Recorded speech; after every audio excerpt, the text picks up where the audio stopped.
السلام علیکم ورحمۃ اللہ وبرکاتہ ان الحمد للہ والصلاة والسلام علی رسول اللہ وآلہ وصحبہ ومن والاه۔ عزیز طلباء، فقہ السنہ محاضرہ نمبر 7 میں آپ کا استقبال ہے۔ اس سے پہلے کے درس میں ہماری اور آپ کی گفتگو جس بات پر ہو رہی تھی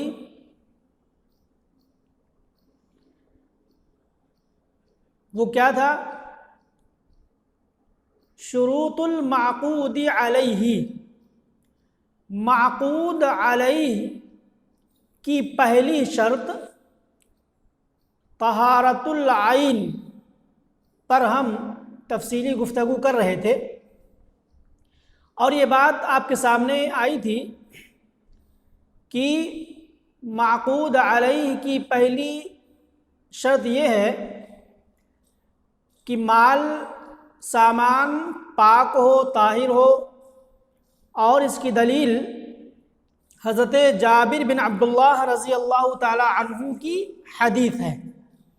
آئیے ہم اس حدیث کو مکمل طور پر پڑھ لیتے ہیں، پھر اس کے بعد آگے دیکھتے ہیں۔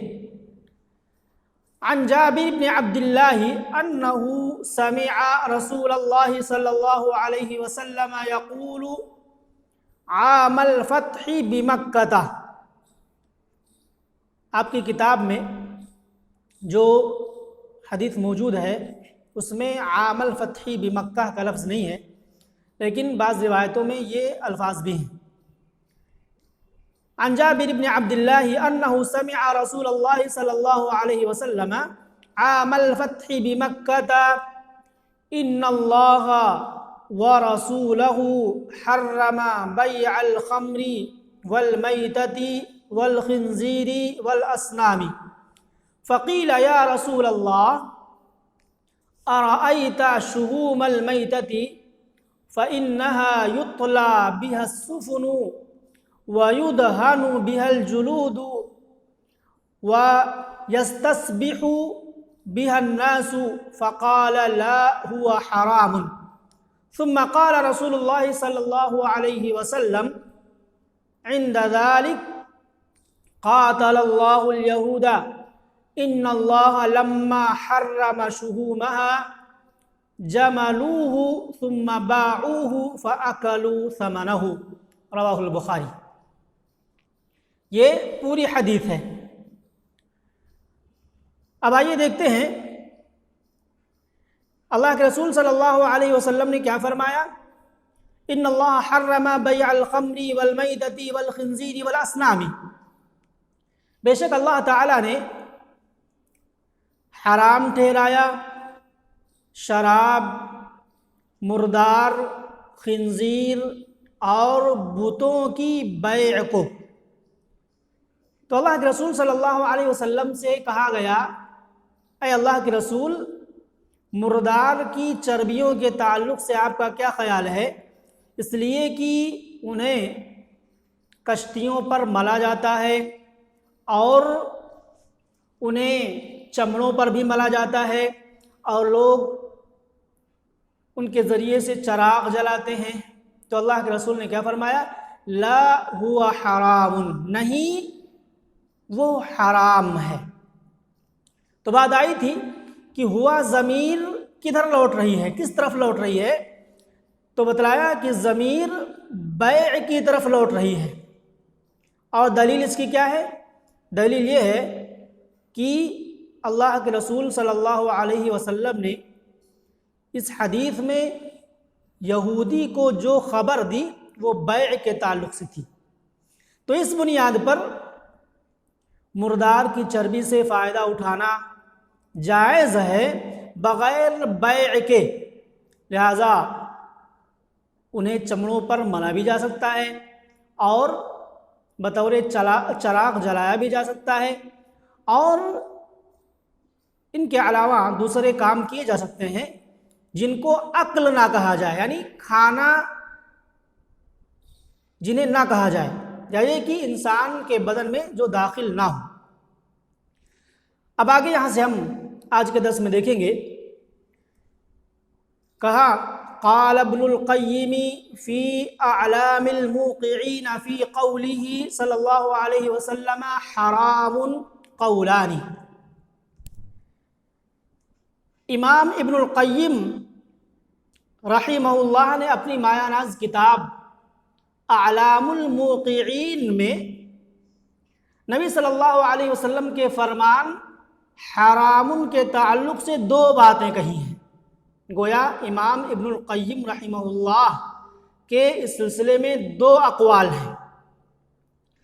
نمبر ایک، احدہما ان هذه الافعال حرام، پہلا قول یہ ہے کہ یہ افعال حرام ہیں۔ یہ افعال کون سے؟ یعنی کشتیوں پر ملنا اور چمڑوں پر ملنا، چراغ میں جلانا، یہ افعال حرام ہے، یہ پہلا قول ہے۔ دوسرا قول کیا ہے؟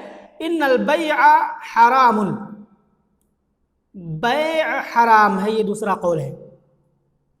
وَإِن كَانَ الْمُشْتَرِي يَشْتَرِيهِ لِذَلِكَ، اگرچہ خریدنے والا ان کاموں کے لیے اسے خریدے، ان کام کے کرنے کے لیے اگر خریدنے والا خریدتا ہے تب بھی کیا ہے؟ ناجائز ہے۔ اور امام ابن القیم رحمہ اللہ کے دونوں اقوال والقولان مبنیان علی ان السؤال هل وقع على البيع لهذا الانتفاع المذکور او عن الانتفاع المذکور۔ امام ابن القیم رحمہ اللہ کے یہ دونوں اقوال اس بات پر مبنی ہیں کہ سوال کیا اس نفع کی خاطر، یعنی گزرے ہوئے نفع کی خاطر بیچنے کے تعلق سے ہوا، یعنی سوال کیا گیا تو کس تعلق سے کیا گیا؟ یعنی مذکورہ فائدے کے لیے بیع کے تعلق سے کیا گیا، یا یہ کہ مذکورہ نفع کے تعلق سے کیا گیا؟ سوال کس تعلق سے کیا گیا؟ اسی بات کو لے کر کے امام ابن القیم رحمہ اللہ کے دو اقوال ہیں۔ تو وہی کہا کہ دونوں اقوال اس بات پر مبنی ہیں کہ سوال هل وقع عن البيع لهذا الانتفاع المذکور، مذکورہ فائدے کے لیے بیع کے تعلق سے ہوا، یا یہ کہ مذکورہ فائدہ اٹھانے کے تعلق سے ہوا۔ والاول اختارہ شیخنا، کہا کہ پہلی بات شیخ محترم نے پسند کی ہے، یعنی سوال جو ہوا وہ مذکورہ فائدے کی خاطر بیع کے تعلق سے کیا گیا، وہو الاظہر، اور یہی بظاہر معلوم ہوتا ہے۔ کیوں؟ لأنه لم يخبرهم اولا عن تحریم هذا الانتفاع، اس لیے کہ اللہ کے رسول صلی اللہ علیہ وسلم نے پہلے اس نفع کے حرام ہونے کے تعلق سے انہیں خبر نہیں دی، حتی یذکروا له حاجتهم الیہ، یہاں تک کہ انہوں نے اپنی ضرورت اللہ کے رسول سے بیان کی۔ وَإِنَّمَا أَخْبَرَهُمْ عَنْ تَحْرِيمِ الْبَيْعِ، بلکہ اللہ کے رسول نے بیع کے حرام ہونے کے تعلق سے انہیں خبر دی۔ فَأَخْبَرُوهُ، تو انہوں نے بتلایا اللہ کے رسول کو، أَنَّهُمْ يَبِيعُونَهُ لِهَذَا الْانْتِفَاعِ، کہ وہ اس نفع کی خاطر بیچتے ہیں۔ فلم یرخص، تو اللہ کے رسول نے رخصت نہیں دی انہیں بیع کے سلسلے میں۔ ولم ینہہم عن الانتفاع المذکور، اور مذکورہ فائدہ اٹھانے سے اللہ کے رسول نے انہیں روکا نہیں۔ ولا تلازم بین عدم جواز البیع وحل المنفعتی، اور کہا کہ بیع کے جائز نہ ہونے اور نفع کے حلال ہونے کے درمیان، جائز ہونے کے درمیان کوئی جوڑ نہیں ہے، دونوں الگ الگ باتیں ہیں۔ یعنی بیع کا جائز نہ ہونا اور نفع اٹھانا جائز ہونا، یہ دونوں الگ الگ باتیں ہیں۔ ایسا ہو سکتا ہے کہ کوئی چیز بیچنا جائز نہ ہو لیکن اس سے فائدہ اٹھانا جائز ہو۔ ثم قال رسول اللہ صلی اللہ علیہ وسلم، پھر اس کے بعد اللہ کے رسول صلی اللہ علیہ وسلم نے فرمایا، کیا فرمایا؟ ثم قال رسول اللہ صلی اللہ علیہ وسلم بعد ذلك قاتل اللہ اليہود، اللہ تعالی یہودیوں کو برباد کرے، ان اللہ لما حرم شحومها، اللہ تعالی نے جب مردار کی چربیوں کو حرام ٹھہرایا، جملوہ، تو انہوں نے کیا کیا؟ چربی کو پگھلا لیا، ثم باعوہ، پھر اسے بیچ دیا، وَأَكَلُوا ثَمَنَهُ، اور اس کی قیمت کھا گئے۔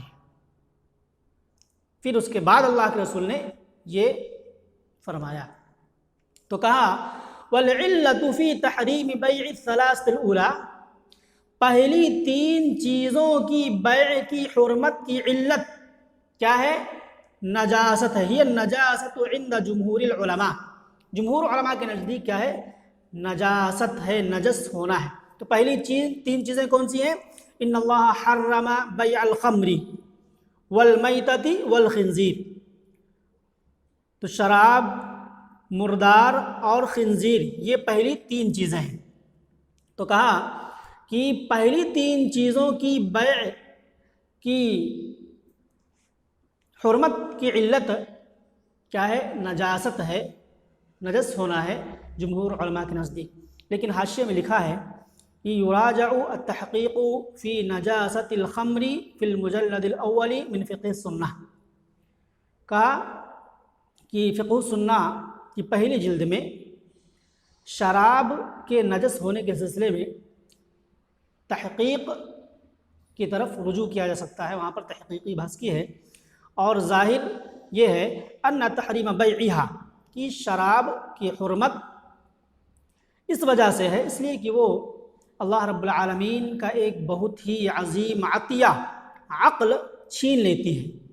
شراب یہ عقل کو زائل کر دیتی ہے، چہ جائے کہ اس کے دوسرے نقصانات بھی ہیں، کہہ رہے ہیں کہ جن کی طرف ہم نے دوسری جلد میں جہاں پر شراب کی حرمت کی بات ہے وہاں پر اشارہ کیا ہے۔ اور جہاں تک خنزیر کی بات ہے تو کہا کہ اس کے نجس ہونے کے ساتھ یہ بات بھی ہے کہ اس کے اندر بہت ہی نقصان دہ جراثیم پائے جاتے ہیں، جو کھولتے ہوئے پانی کے ذریعے سے بھی نہیں مرتے، اور اس کے اندر ایسے خطرناک کیڑے ہوتے ہیں جو نفع بخش غذا کو انسان کے جسم سے کھینچ لیتے ہیں۔ اور مردار کے بیچنے کی حرمت کی جہاں تک بات ہے تو اس وجہ سے کہ اکثر و بیشتر غالباً ان کی موت کسی بیماری کے نتیجے میں ہوتی ہے، لہٰذا ان کا نقصان، ان کا استعمال، یعنی ان کے گوشت کا استعمال یا ان کی کسی چیز کا استعمال، یہ صحت کے لیے بہت ہی نقصان دہ ہے، اور ساتھ ہی ساتھ یعنی طبیعت بھی اسے ناپسند کرتی ہے۔ اور وہ جانور جو اچانک مر جاتا ہے تو اس کے اندر بگاڑ بہت جلدی پایا جاتا ہے، اس لیے کہ خون اس کے اندر جمع رہتا ہے، وہ نکلتا نہیں ہے، جس کی وجہ سے اس کے اندر یہ چیزیں پائی جاتی ہیں۔ تو یہ باتیں حاشیے میں بیان کی ہیں۔ تو کہا کہ پہلی تین چیزوں کی حرمت کی علت کیا ہے؟ نجس ہونا ہے جمہور علماء کے نزدیک۔ فَيَتَعَدَّى ذَلِكَ إِلَى كُلِّ نَجِسٍ، لہٰذا یہی چیز تمام نجس کی طرف، ہر نجس چیز کی طرف منتقل ہوگی۔ اس کے بعد کہا وَاسْتَثْنَى الْأَحْنَافُ وَالظَّاهِرِيَّةُ كُلَّ مَا فِيهِ مَنْفَعَةٌ تحل شرعا فجوزوا بیعہ، کہا کہ احناف اور ظاہریہ نے ہر اس چیز کو استثناء قرار دیا ہے جس میں نفع ہو، شرعاً حلال ہو، تو انہوں نے اس کی بیع کو بھی جائز قرار دیا ہے۔ چنانچہ کہا فقالوا يجوز بيع الارواث والازبال النجسة التي تدعو الضرورة الى استعمالها في البساطين وينتفع بها وقودا وسمادا۔ چنانچہ کہا انہوں نے، یعنی حنفیہ اور ظاہریہ نے، کہ لید اور گوبر اسی طریقے سے وہ نجس کچڑے، لید اور گوبر اور نجس ناپاک کچڑوں کا بیچنا جائز ہے باغوں میں جن کے استعمال کی ضرورت پڑتی ہے اور جنہیں بطور کھاد یا جلانے کے استعمال کیا جاتا ہے۔ اسی طریقے سے آگے کہا وَكَذَلِكَ يَجُوزُ بَيْعُ كُلِّ نَجِسٍ يُنْتَفَعُ بِهِ فِي غَيْرِ الْأَكْلِ وَالشُّرْبِ، کہا اسی طریقے سے ہر نجس چیز کی بیع جائز ہے جس سے فائدہ لیا جائے سوائے کھانے اور پینے میں، یعنی کھانے پینے کے علاوہ دوسری چیزوں میں نجس چیز سے فائدہ اٹھانا یہ جائز ہے اور اس کی بیع بھی جائز ہے۔ جیسے نجس تیل جس کے ذریعے سے چراغ جلائے جاتے اور جنہیں ملا بھی جاتا ہے، اسی طریقے سے رنگ جو بدبودار ہوتا ہے اسے بھی بیچا جاتا ہے تاکہ اس کے ذریعے سے رنگا جائے۔ وَنَحْوِ ذَلِكَ مَا دَامَ الْانْتِفَاعُ بِهِ فِي غَيْرِ الْأَكْلِ، اسی طریقے کے دوسرے کاموں میں بھی استعمال جائز ہے یا دوسری چیزیں نجس چیزیں جائز ہیں جب تک انہیں کھانے کے علاوہ میں فائدہ اٹھایا جائے، جب تک کھانے کے علاوہ میں ان سے فائدہ اٹھایا جائے۔ اور امام بیہقی نے صحیح سند کے ساتھ حدیث روایت کی ہے ان ابن عمر سئل عن زیت، حضرت عمر رضی اللہ تعالی عنہ سے اس تیل کے تعلق سے سوال کیا گیا جس میں چوہیا گر جائے، فقالا، تو انہوں نے کہا استصبحوا به وادهنوا به ادمکم، کہا کہ اس کے ذریعے سے چراغ جلاؤ اور اپنے چمڑوں پر ملو۔ اور دوسری روایت ذکر کی ہے ومر رسول اللہ صلی اللہ علیہ وسلم علی شاۃ لمیمونۃ فوجدها میتۃ فقال، اللہ کے رسول صلی اللہ علیہ وسلم کا گزر حضرت میمونہ رضی اللہ تعالی عنہا کی بکری کے پاس سے ہوا جسے آپ نے مردہ پایا، مری ہوئی تھی بکری۔ فقالا، تو اللہ کے رسول نے فرمایا هل اخذتم اهابها فدبغتموه وانتفعتم به، تم اس کے چمڑے کو کیوں نہیں لے لیتے کہ دباغت دے کر کے اس سے فائدہ اٹھاؤ۔ فقالوا، تو صحابہ کرام نے کہا یا رسول اللہ انها میتۃ، اے اللہ کے رسول یہ مردار ہے۔ فقالا، تو اللہ کے رسول نے فرمایا انما حرم اکلها، اس کا کھانا حرام قرار دیا گیا ہے۔ تو کیا معنی ہوا ومعنى هذا انه يجوز الانتفاع بها في غیر الاکل، تو اس کا مفہوم یہ نکلا کہ کھانے کے علاوہ میں اس سے فائدہ اٹھانا جائز ہے۔ وما دام الانتفاع بها جائزہ، اور جب اس سے نفع اٹھانا جائز ہے تو اس کی بیع بھی جائز ہے۔ ما دام القصد بالبیع، جب تک بیع کا مقصد مباح طور پر فائدہ اٹھانا ہو، جائز فائدہ اٹھانا ہو۔ 2 نمبر حاشیہ نیچے دیکھیں کہ ان لوگوں نے یعنی حنفیہ اور ظاہریہ نے حضرت جابر بن عبداللہ کی جو حدیث پہلے گزری لمبی حدیث، اس کا کیا جواب دیا ہے؟ وَأَجَابُوا عَنْ حَدِيثِ جابر، حضرت جابر بن عبداللہ کی حدیث کا جواب دیا ہے بِأَنَّ النَّهْيَ كَانَ فِي أَوَّلِ الْأَمْرِ، کہ منادی جو تھی وہ شروع میں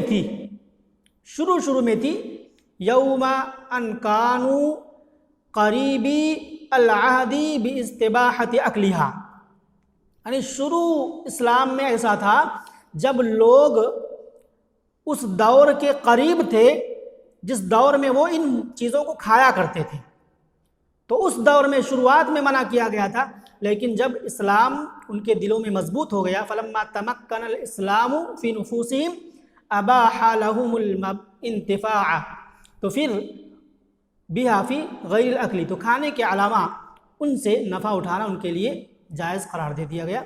یہ شروع اسلام کی بات ہے یا شروع کا معاملہ ہے کہ جب منادی تھی، لیکن پھر بعد میں ان سے نفع اٹھانا ان کے لیے جائز قرار دیا۔ یہ جواب دیا ہے حضرت جابر بن عبداللہ رضی اللہ تعالیٰ عنہ کی حدیث کا۔ تو آج جو بات ہم نے پڑھی وہ کیا، اس کا خلاصہ کیا ہوا کہ امام ابن القیم رحمہ اللہ نے حدیث میں جو حرام کا لفظ آیا ہوا ہے لا ہوا حرام، اس کے سلسلے میں دو باتیں کہی ہیں۔ پہلی بات یہ کہ یہ افعال حرام ہیں، یعنی انہیں کشتیوں پر ملنا، مردار کی چربیوں کو کشتیوں پر ملنا اور چمڑوں پر ملنا، اس طریقے سے چراغ جلانا، یہ حرام ہے۔ یہ ایک قول۔ دوسرا قول یہ کہ ان کی بیع حرام ہے، گرچہ خریدنے والا ان کاموں کے لیے خریدے۔ اور ان کے جو دو اقوال ہیں ان کی بنیاد اس سوال پر قائم ہے کہ کیا سوال مذکورہ فائدہ اٹھانے کی خاطر بیع کرنے کے تعلق سے ہوا یا یہ کہ مذکورہ فائدہ اٹھانے کے تعلق سے ہوا۔ تو پہلا قول انہوں نے اختیار کیا ہے، یعنی مذکورہ فائدہ اٹھانے کی خاطر بیع کے تعلق سے سوال کیا گیا، اور یہی ظاہر ہے، اس لیے کہ اللہ کے رسول صلی اللہ علیہ وسلم نے شروع میں یہ نہیں خبر دی کہ لِأَنَّهُ لَمْ يُخْبِرْهُمْ أَوَّلًا عَنْ تَحْرِيمِ هَذَا الْانْتِفَاعِ، اس لیے کہ اللہ کے رسول نے شروع میں پہل اس نفع کی حرمت کے تعلق سے انہیں خبر نہیں دی، یہاں تک کہ انہوں نے اپنی ضرورت بیان کی کہ ہم اس طریقے سے استعمال کرتے ہیں، اور انہیں بتلایا اللہ کے رسول صلی اللہ علیہ وسلم نے بتلایا وَإِنَّمَا أَخْبَرَهُمْ عَنْ تَحْرِيمِ الْبَيْعِ، اللہ کے رسول نے انہیں بتلایا، کیا بتلایا؟ بیع کے تعلق سے بتلایا۔ تو انہوں نے کہا کہ وہ اسے اس فائدے کی خاطر بیچتے ہیں، تو اللہ کے رسول صلی اللہ علیہ وسلم نے کیا کیا؟ بیع کی اجازت نہیں دی اور فائدہ اٹھانے سے منع نہیں کیا۔ تو کیا معلوم ہوا کہ بیچنا جائز نہیں ہے بلکہ فائدہ اٹھانا جائز ہے۔ پھر اس کے بعد اللہ کے رسول صلی اللہ علیہ وسلم نے فرمایا قاتل اللہ الیہود، اللہ تعالیٰ یہودیوں کو برباد کرے۔ اللہ تعالیٰ نے جب ان کی چربیوں کو حرام قرار دیا تو کیا کیا؟ کیا حیلہ اپنایا؟